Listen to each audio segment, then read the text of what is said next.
few weeks. He's changed. It's like over the summer. You've changed. Thank you, man. Thanks. You're not the same person I knew 2 weeks ago. We all need to evolve. We need to evolve. And my evolution has been that my microphone that usually comes down this way is now it's broken. It broke. And so I'm holding it. Oh, yeah, I know. I'm holding it. You know how many times that happened on radio where we'd have these, it was such a cheap construction they did, and everyone's yanking on the thing, and inevitably it would always break. Don't touch it, man. Don't touch it. Hey, how you doing? I'm doing well. It's been. Yeah? How are you? You look refreshed. You've been all over the place. My kids told me this morning at breakfast. My kids said, "Hey, Dad, you have bags under your eyes," and I was like, "Hey, warm fuzzies. Can we have some warm fuzzies here at the table? Like, let's build each other up." Well, you've been working trying to drag you down. Yeah, John Canzano's with us. We haven't talked to him in a few weeks. Of course, JohnCanzano.com. Brought to you by Zeke's Pizza, homegrown in the Northwest, Zeke'sPizza.com. Follow John there on Twitter and Blue Sky as well, John Canzano BFT, Bald Face Truth Radio, Portland, Oregon, 3 to 6 p.m. every single day. And he joins us inside the Limbeck Lumber Studios. All right. You've been where have you been? You've been in Vegas. I went to Vegas twice since we've talked. You have a gambling problem, don't you? I went for the WCC tournament. Fantastic. Watched the men's and women's tournament. Wrote a bunch about that. Wrote about UNLV. Kind of dove into the Pac-12 and UNLV. Then I came back because my 10-year-old, who's a 5th grader, had a choir performance. So I flew back, saw the choir performance. It was a 10, and then I turned back around and went back to Vegas for the Mountain West Conference Championship game on Saturday. And now I'm back home momentarily. And then back out to the NCAA tournament this weekend. I'll be in Seattle. Yeah, so shout out to Seattle. And then get this, Puck. Come Monday, my New World Pac-12 tour hits Spokane and Gonzaga. So I'll be in Spokane seeing Gonzaga Monday and Tuesday. So there you go. I'm going to head to Arizona, the desert, for a few days. Back though, I'll hit you up on Saturday or something. Yeah, I know what you're up to. Yeah, because you got a dream matchup, obviously in Seattle will be hopefully fingers crossed Oregon and Arizona. And Tim Booth, I'm sure you know Tim, who Associated Press writer, had a great tweet the other day. He's like, the dream scenario would be a Big Ten team facing a Big 12 team now in Big Ten country in the second round. I love it. Just like, God, it's so awful. But that matchup, let's talk about that matchup. Like you can't tell me that the NCAA tournament selection committee isn't sitting back going, hey, we need to sell some tickets. Like back in the day, they didn't care about this stuff. They'd send Louisville to Sacramento to play. Now they do. And they put, they have an Oregon team that they know people will travel playing Liberty. They've got Arizona coming in against Akron. They're not banking on Liberty and Akron. They're banking on the Ducks and the Wildcats and those rabid fans showing up on that Sunday game in Seattle and buying some tickets and filling up the hotel rooms. And so this is all about getting the matchups that will move the needle. And that's a good one. I'm excited to see that matchup if we can get it. They always do this. Look at what bracket is that? Is that in the South? Look at the second round bracket if St. John's and Arkansas wins. Yeah. Pitino versus Calipari. I mean, come on. They always do this. It's kind of it's always been a thing there with the NCAA. Speaking of that, what did you make of this? I mean, the controversy around Bubba Cunningham. And God, I love the fact that his name is Bubba. Yeah. And he's the AD at North Carolina. And then when they put him up on TV, it looked, speaking of bags under his eyes, looked like that guy had slept in weeks and has just been living off bourbon. Yeah. That's all he looked like. It's a bad look, right? I mean, it looked like a 60 Minutes interview. He should have been smoking a cigarette nervously, like, where were you when the Tar Heels were put into the tournament? And that was his lawyer standing next to him. Yeah, and the selection committee will tell you, and I talked to Stu Jackson, who's on that committee, WCC commissioner. They'll tell you that when they talk about a team in their, it's your conference and you're a commissioner, or, Rob Mullins, when he's on the college football playoff selection committee, they talk about Oregon. They leave the room. Okay. They're not in the room. They have to be buzzed back into the room. So there's a buzzer that goes off that says, hey, we're done talking about you, can come back in. Stu Jackson says that when they're talking about his teams and his conference and he comes back in, there's an awkward silence. He's like, it's like they've been talking crap about you and you're walking back into the room and everybody gets weird and quiet. So even though you're out of the room, there is a feel to these things where North Carolina's AD is coming in. There's some pressure to put North Carolina in. And at the very least, it's just a bad look to have the athletic director at North Carolina who has a bonus attached to his contract. If $100,000 bonus. It's just a bad look. Now, I think their most defensible position is what we were kind of talking about with Oregon and Arizona. The most defensible position would be, hey, it's a brand name. We felt like that was all things being fairly equal or whatever. We put him in over West Virginia and Boise State. Oh, by the way, Boise State just played San Diego State in the Mountain West tournament, so we didn't want a rematch of that in the first four. Just be transparent about it. Instead, the ACC is a bad conference, had one ranked team. So all year long in the ACC, you've got 0 head-to-head ranked matchups all season long. Regular season, 0 head-to-head ranked matchups. So, it's a bad conference, had a down year. The Duke is the class of that conference, and North Carolina getting in is an absolute joke. And now everybody's going to be rooting for San Diego State. And don't give me if they go on a run, they justify being in the tournament. These are two different things. No. Anybody can go on a run and win a couple of games. Anybody can do it, especially from that play-in tournament. But the fact that they're in this thing, it taints the tournament and certainly makes people hate North Carolina even more. So that's a Clemson. You brought up Clemson, 27-6 in the ACC. They finished 18-2, right behind Duke. A Boise State team beat them by 13 in the beginning of the season. Yeah. That North Carolina team lost to Clemson by 20. Yeah. I just I listen to and I like these guys, the Ion Basketball podcast, Gary Parrish and Matt Norlander, and I just disagree with Matt Norlander. It was like, you people got to stop with these conspiracy theories, and even Gary Parrish was saying that these conspiracy theories that there's something going on nefarious in these meetings. People don't realize this AD has to excuse himself from the conversations. I understand that. But don't tell me, and I felt these guys were kind of talking down to me, like, don't tell me that these guys aren't having conversations outside the room. Like, there is an immense amount of pressure when a guy is the AD of one school sitting in a room, right? He's the head of the whole thing, and these other ADs are debating about his school. There is pressure to put that school in because of the guy's stature within that committee. So I don't buy that there's this complete separation of church and state. Do I believe that something nefarious could happen? You're damn right I do, especially when someone's got a $100,000 bonus on the line and does not have a resume at all to be in the tournament at all. Like Jerry Palm, I think you had him on. Yeah. And I think Jerry was like, we ran all the metrics. Everyone ran the metrics. They weren't on anyone's radar. Yeah. Yeah. He did not have them in. He said it was a shock. And, they created every reason not to put them in the tournament. You look at their resume, it's like there's a ton of evidence there. I can't help but wonder if the SEC getting so many teams in and the Big Ten getting so many teams in put some pressure not just on the room itself to grant the ACC an additional team, but you're darn right that there's conversations that happen outside the room. And the Mountain West Conference has got a beef. The last 2 years, the argument against the Mountain West has been like the selection committee will come out and say, hey, look, they fortified their resume by playing each other in conference play, and we don't think the conference is very good. Well, how about the ACC? And how about the SEC in football? That's what happens in every selection committee room where they talk about, who's good and who's not good. It proved true in football. I think it's going to prove true in basketball as well. I mean, I even have questions like Duke looks fantastic and they're an outlier in the ACC. Mm-hmm. They're deep even without Cooper Flagg healthy. They're still deep and they're good. They rolled through the ACC tournament without their best player. I think it says as much about the ACC as it does Duke.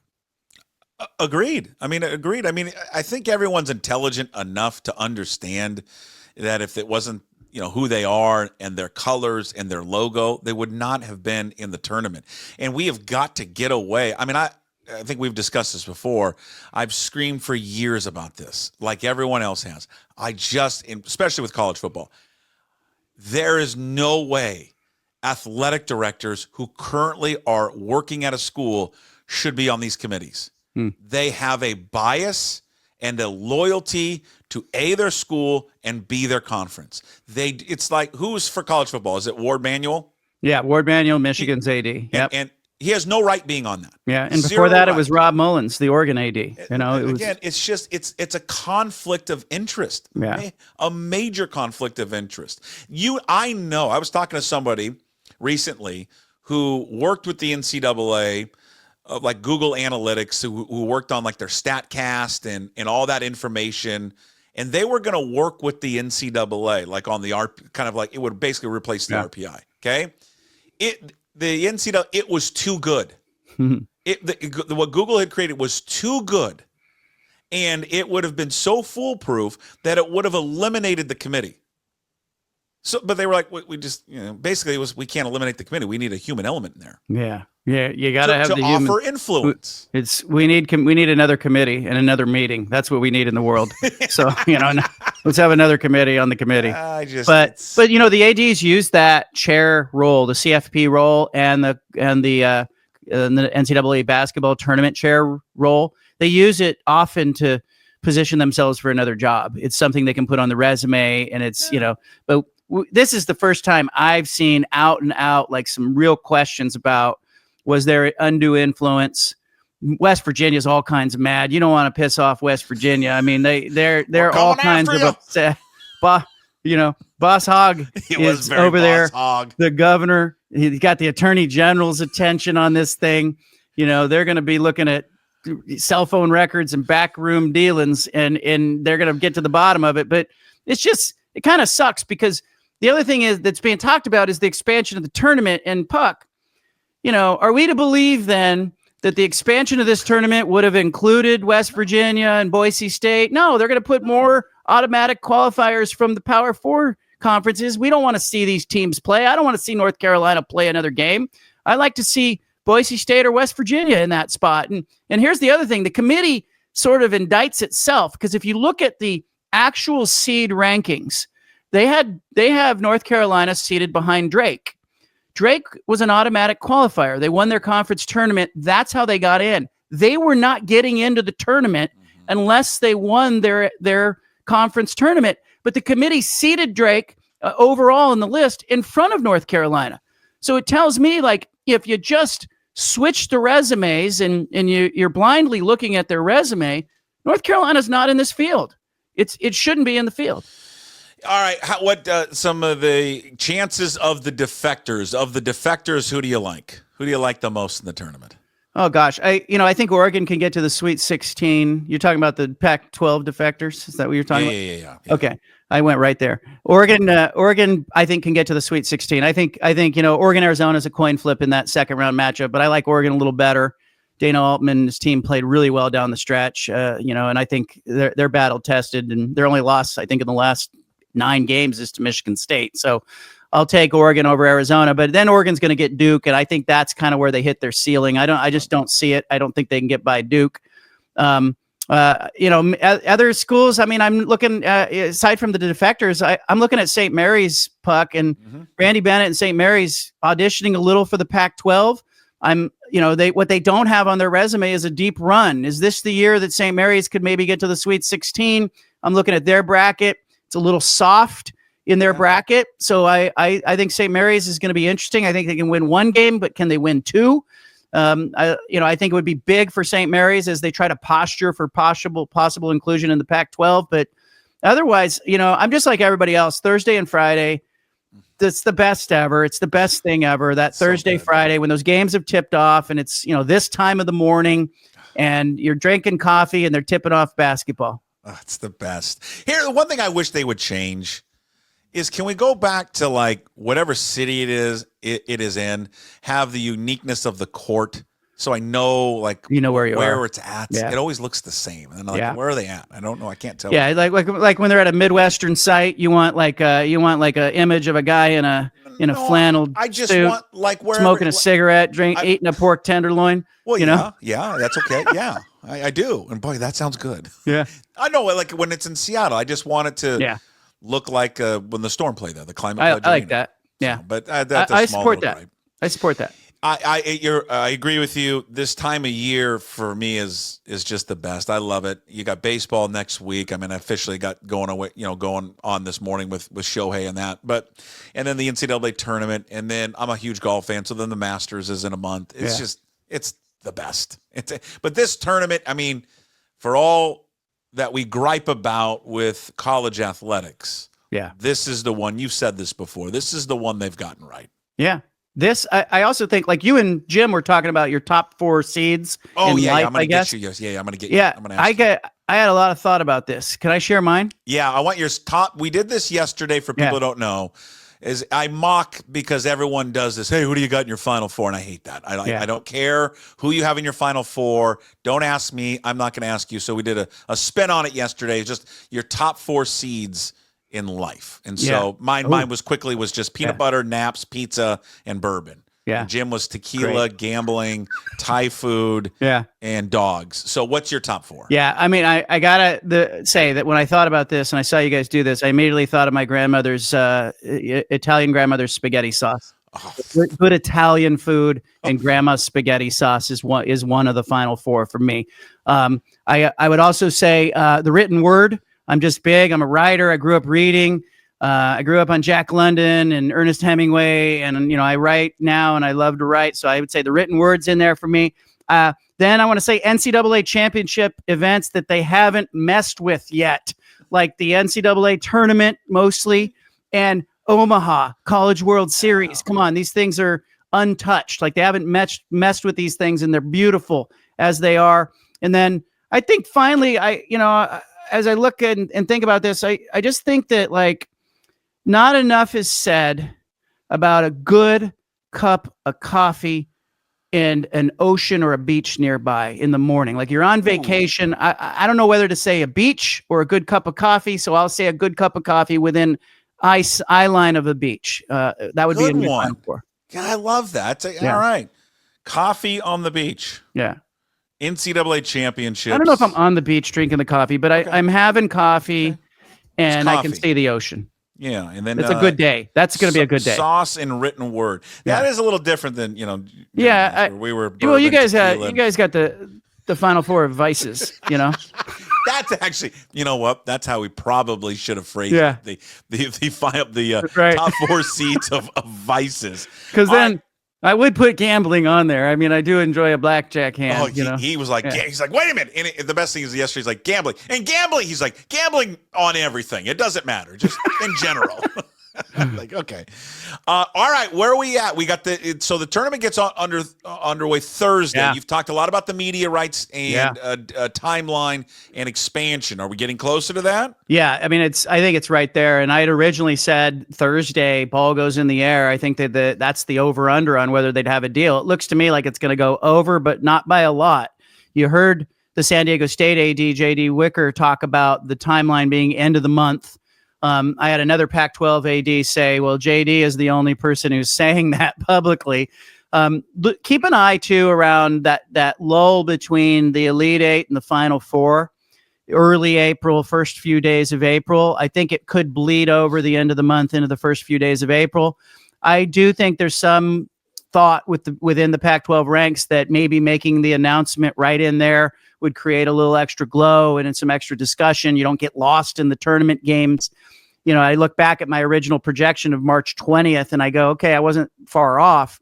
But if you announce on March 20th, you've got a media rights deal, or on the 21st or 22nd or 23rd, you're in the opening round of the NCAA tournament. Nobody's going to be talking about it. that would be a marketing or PR nightmare. So I hadn't considered that. I do think it's going to be multiple partners. Wilner and I did an interview with Michael Molinari, the Pac-12 Enterprises VP. He's in charge of Pac-12 Enterprises, so they do all this production work. And he did say in our interview that he is fielding questions from potential media partners about what Pac-12 Enterprises could do from a production standpoint. So it looks like Pac-12 Enterprises, that side hustle that used to be Pac-12 Network, that looks like that is going to be involved in the next media deal. So I think all the schools, the 8 or 9 schools that they have involved, or maybe 10 schools they had involved, are all going to share that side hustle and get paid every time there's the production of an event. He also said they're producing events for Cal, Stanford, some for Arizona. They did some for the Warriors. So it appears as though this is a business. He also led on that ideas. It's still kind of the same teams that have been floated. What about expansion? Yeah, it's a little all over the place. There's just been more conversation, and as I talk to the 8 members of the conference right now, it's interesting to me that like some of the members seem to view Texas State as, pretty high on the list. There's some attractive options there. Like, would they come in at no distribution in the first few years, which means more money for everyone? Is that enough to get you interested in Texas State? Or others tell me, nah, they're down on the list for us. Like, they'd be among the 8 or 9 schools that were considered, they'd be bottom half of the list. So keep an eye on Texas State, because if they're added, it's a value proposition. They're added because, hey, they're going to come in at no money. Much like San Diego State. Remember when the Pac-12 was in the 11th hour of trying to add schools and hold itself together back in the day? San Diego State, I'm told, was coming in at 0 distribution in the first 2 years. So Texas State would be a value play if they add him. But to me, it's more about UNLV and the regionality of UNLV. They've got financial problems that I need answers on if I was going to seriously consider them. Like, do they have the money to compete?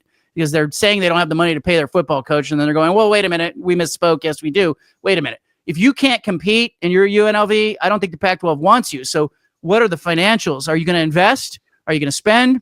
Are you going to share revenue with athletes? If you're not, maybe the Pac-12 is better off going outside of the footprint, going after somebody like Memphis, who's in the NCAA tournament, who also had a top 25 ranked team in the final college football playoff ranking.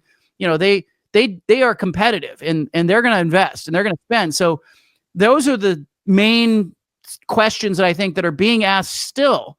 But I think they're really narrowing down on who it's going to be and what the media rights is going to be and what those distributions are, Puck, at this point. And I asked people, I said, look, are the optics of it bad if it's Texas State? Like, does that look like a fallback option if it's Texas State?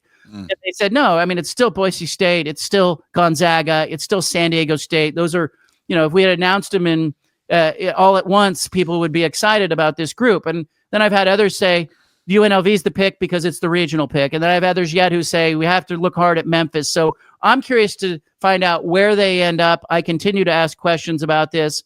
I'll get it all covered, but I still think that stuff is fluid right now. Your partner in crime on the podcast is a huge Texas State fan. Not for what they can do now, but looking toward the future. Why is he planted and discussing with him, planted his flag so much with Texas State? Well, I think there's some in the New World Pac-12 who would like to recruit the state of Texas and like to have a presence there. And now there's a limited number of schools that can get you in there. You can go to Rice and you can have Houston. Don't have a great football program, but the academics would probably line up nicely for the conference. You could go to UTSA.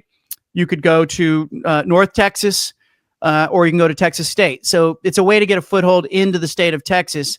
And super motivated partner. I mean, I do think if Texas State is the pick, it's because of the bottom line. It's, hey, they would come in, they take no money. That's all the more money for everybody else who's a New World Pac-12 thing. And that is the love language of college athletics. But I am not wild about Texas State, sold on Texas State. But I've been in conversations with some Pac-12 members who say, that would be attractive because of the bottom line.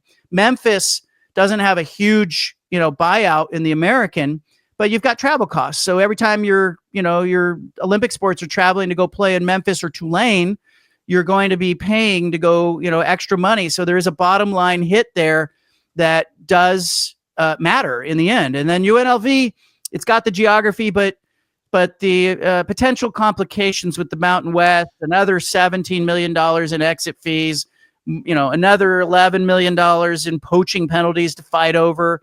I think there's a lot to unpack there. And I'll give you this, Puck. I was around the Mountain West Conference tournament on Saturday. I believe the Mountain West wants to settle that lawsuit. I think the Mountain West still is holding out hope that the Pac-12 comes back to them and says, all right, we'll do a relegation promotion model with you. We'll be the lower division. Our top team will play up. Your bottom team will play down. To this point, the Pac-12 has no interest in that, but I think the Mountain West is awfully motivated to negotiate right now.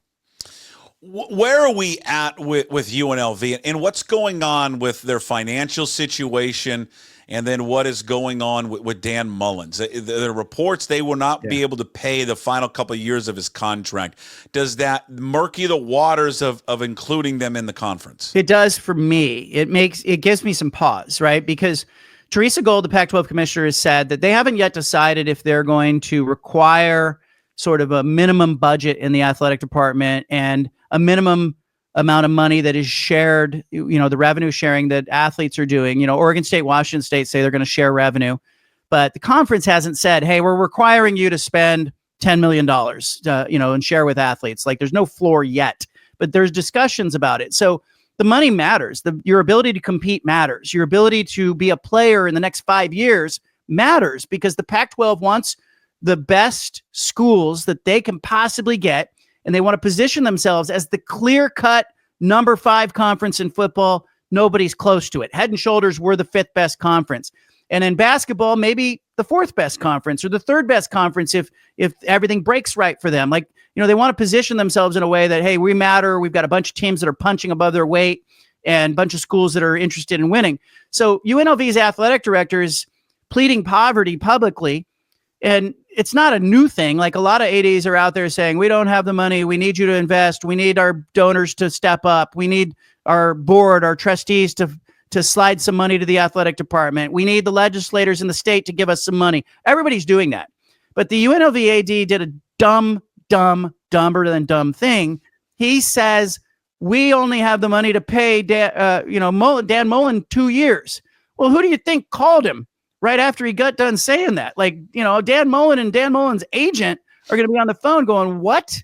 Like, and so he had to walk that back. And to me, it was just such a bad look. While you're also, your university president's been pushed out, or operating at a $25 to $27 million deficit in the next fiscal year. They don't have any money. And so if I'm Teresa Gold or I'm the 8 schools in the Pac-12, I'm looking over at UNLV going, hey, we'd love to be in Vegas. You make sense geographically.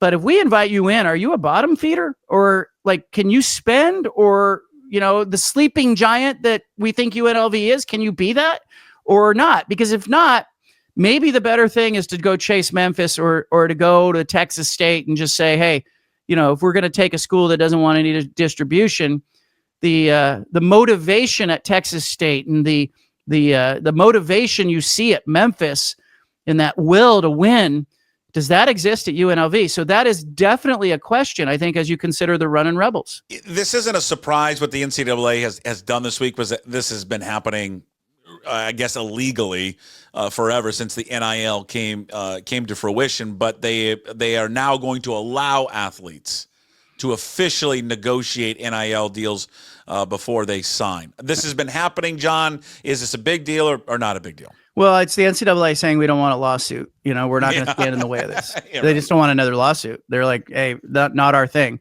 No. But I think it's problematic because now you're talking about, all right, so before you get to campus, I'm a high-level recruit. Can I negotiate a bonus if I commit to you verbally? Like, is that, if I make a verbal commitment to you, can I collect a $100,000 bonus? And then it's non-binding. And so it opens up some doors, I think, for some schools that have some money to throw around to just go around and sort of incentivize the commitment to the school even before there's an arrival in the school. And I kind of think about, Oregon had a 5-star quarterback from Hawaii, Jaren Sagapolatelli, who ended up coming to campus, enrolling early, stayed like 2 weeks, felt like he was neglected, jumped in the portal and wanted to go to Cal. Like he hadn't even, like the coaches hadn't even really talked to him. Mm-hmm. He'd been there 2 weeks. I couldn't help but wonder, like, did he get a bonus? Did he get a signing bonus to go to Oregon and commit to Oregon and enroll early? And then he just collected the bonus and left. Like, I think you're going to see that happen under this format. And here's the other thing. If I can sign an NIL deal with you prior to you arriving on campus, can I go to a high school kid and say, look, I'm going to give you a bonus.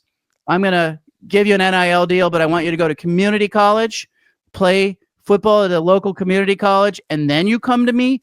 I mean, I don't know, like, the guardrails that are already not there, I don't know that this is smart, because I think it's going to end up with everybody finding new loopholes. Yeah. All right, before we go, I want to congratulate you. Oh, thanks. Yeah. A week ago, you celebrated 3 years of going out on your own. How about that, huh? Yeah. Take a bow, sir. Thank you. And look who you've inspired, this new age of media. Guys like myself and others. I love it. Good job.